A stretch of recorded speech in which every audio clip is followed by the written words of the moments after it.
என்ன ரம்யா எப்போ பார்த்தாலும் மீன் இறைச்சி இந்த மாதிரியே காட்டிகிட்டு இருக்கீங்க, உங்களுக்கெல்லாம் எப்படி செரிக்குது? நாங்கள்லாம் என்னைக்கா ஒரு நாள் ஆண்டுக்கு ஒன்று அமாவாசைக்கு ஒன்று தான் வாங்குகிறோம். நீங்கள் ஏன் இப்படி சாப்பிட்றீங்க? உங்களுக்கு ஏன் ஜீரணம் ஆகுதா? இதனால தான் நீங்கள் தைராய்டில் இருக்கீங்க அப்படி இப்படின்னு ஏகப்பட்ட கமெண்ட் வருது. எல்லாம் ஓகே தான். ஆனால் எங்கள் கன்னியாகுமரி மாவட்ட மக்களின் வழக்கமே இதுதான். வாரத்துக்கு 6 நாள் நாங்கள் மீன் சாப்பிடுவோம். 7வது நாள் கட்டாயம் இறைச்சி இல்லைன்னா இறைச்சி வாங்காதவங்க கருவாடாவது வாங்கிடுவாங்க.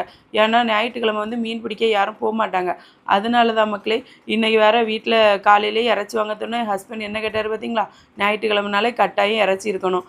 அந்த மாதிரி தான் இவ்வளோ நாளும் போய்ட்டுருக்கு. எல்லா வீடுகள்லையும் மேக்ஸிமம் வாங்கிடுவோம். இன்றைக்கி எங்கள் வீட்டில் சிக்கனும் கொஞ்சோல காய்கறியும் பழங்கள் அதுக்கப்புறமா இஞ்சி பூண்டு எல்லாம் வாங்கிட்டு வந்தாச்சு. இனி வந்து மத்தியானத்துக்குள்ளே வேலைகளை ஆரம்பித்து அடுத்த டியூட்டி ஆரம்பிக்கணும் மக்களே. ஒரே சமையல் டியூட்டி தான். உங்கள் வீட்டில் என்ன இறைச்சி வாங்கியிருக்கு? நீங்கள் இறைச்சி வாங்கினீங்களான்னு கமெண்ட்டில் சொல்லுங்கள். பாய்.